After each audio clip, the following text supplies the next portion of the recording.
are you? I grew up in Swissvale, blue-collar town, mostly steel workers there. My dad was a steel worker. My grandfather was a steel worker. All my friends' dads were steel workers. I met my wife Susan in the 9th grade. Her dad was my Little League coach. I didn't date her back then, but I know her since then. We got married out of college, and we've been married 46 years. When I got home from Penn State, I decided it would be a good idea to maybe get involved locally. And so I went up and asked the chairman of the town, you know, if someone like me could run for council. I can't really repeat what he said to me, but it wasn't encouraging. But I ran anyway, and I got elected to the borough council in Swissvale when I was 22 years old. You know, when you're growing up in a blue-collar town, your dad's a steel worker, you don't think you're going to be a congressman. So it wasn't a profession we thought was available to us. But the congressional seat opened up. There was no incumbent in it, and I won that race. That was 1994. Passed the torch to the next generation.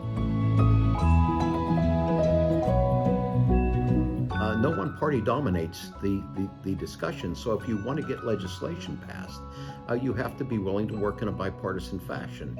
I love animals, but I also, that's why, you know, one of the bills I got behind was the Pet Safety and Protection Act. You know, I learned about these Class B dealers that were selling dogs for research, and many times they were stealing the dogs out of people's yards, and so I wanted to put an end to put those dealers out of business.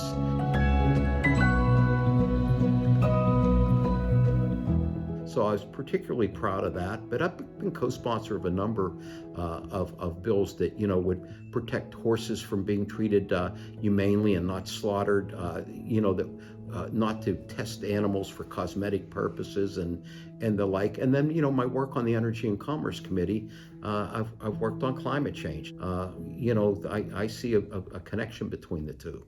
You look back over 28 years and say, you know, what are some of the things you've done that you're proud of? I would say, you know, I started the Autism Caucus in Congress. I did that because I met a family back here in Pittsburgh who had an autistic son, and back, you know, 20, 30 years ago, there were no services, and the medical community didn't even recognize this a lot. I wanted to see this region grow and prosper and keep young people here. I also chair the Robotics Caucus in Congress. I'm a Democrat, but Republicans love animals as much as I do. Not all of them, but a lot of them. And it's the same in our party. To some people, it's not a priority. It just happened to be a love of mine, you know, I just think that all animals deserve to be treated with respect and humanely. I got a chance to have a small impact on all those things, and that's been very rewarding to me personally, to be able at the end of my career to look back and say, we've got a lot of good things done, and the next person still has a lot of work to do.